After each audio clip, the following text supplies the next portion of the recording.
You ever have someone in school who made your life miserable? Someone who insulted you, belittled you, and thought they could always win?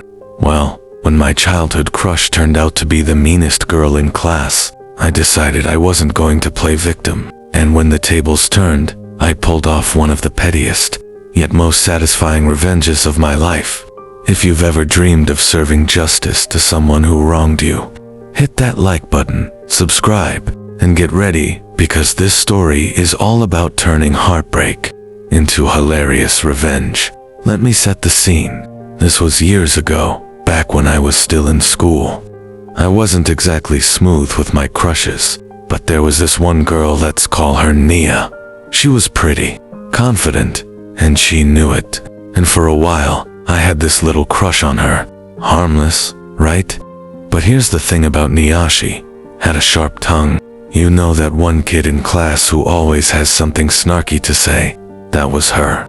If she didn't like something, she'd roll her eyes, mutter insults under her breath, or flat out embarrass you in front of others. And yeah, I was often her target. At first, I brushed it off. I told myself, she doesn't mean it. Maybe she's just having a bad day. But the truth, Nia enjoyed it. She liked putting people down, and me, I became her favorite punching bag. I remember one time in class, I asked a simple question about the homework, and she laughed and said, "Wow, are you really that dumb?" Everyone laughed. My face burned. I could feel my chest tighten, my throat dry up. That was the moment I realized this wasn't a crush anymore. This was war. After that, I pulled away. I stopped chasing her, stopped caring about what she thought. And honestly, it felt freeing. But fate has a funny way of circling back. A year later, I overheard some gossip in the hallway. Nia had a crush. Guess who? A friend's older brother. And here's where it gets wild. This guy already had a crush on me. I knew it. Everyone knew it. He'd go out of his way to talk to me, joke around, and he wasn't exactly subtle about it. And when I heard Nia liked him, something inside me snapped. I thought, oh no, you're not getting this one. Not after all the times you humiliated me. If she wanted him, I was going to make sure she couldn't have him. So what did I do? I leaned into it.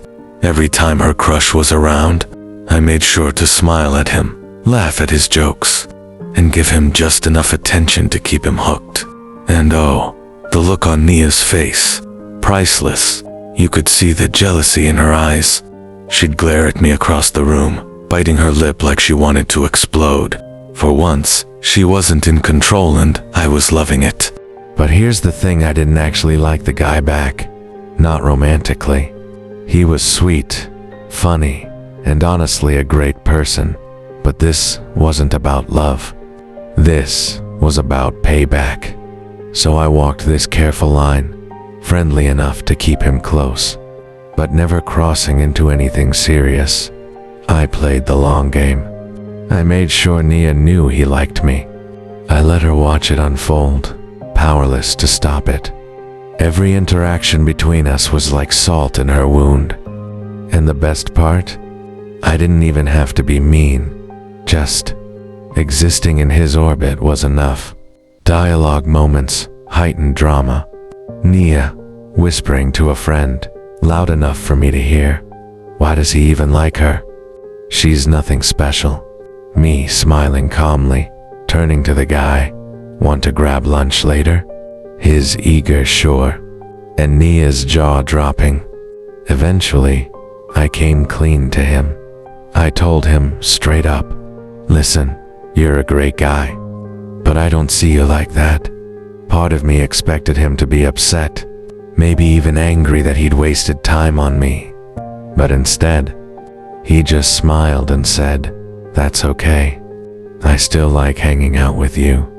And that was it. No drama, no hard feelings. Meanwhile, Nia, she never got what she wanted. She had to sit there and watch the whole thing slip away, knowing I was the reason.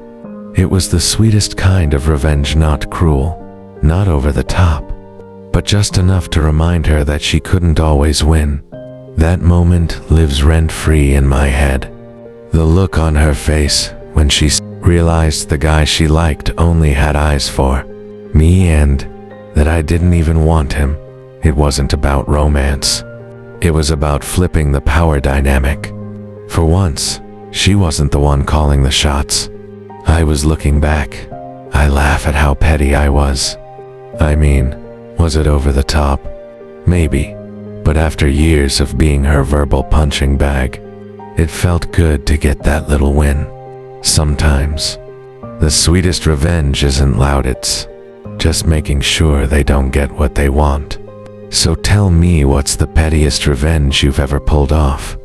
Drop it in the comments. I'd love to read your stories. And if you enjoyed this one, hit that like button, subscribe, and get ready for more savage revenge tales. Until next time, remember, karma always finds a way.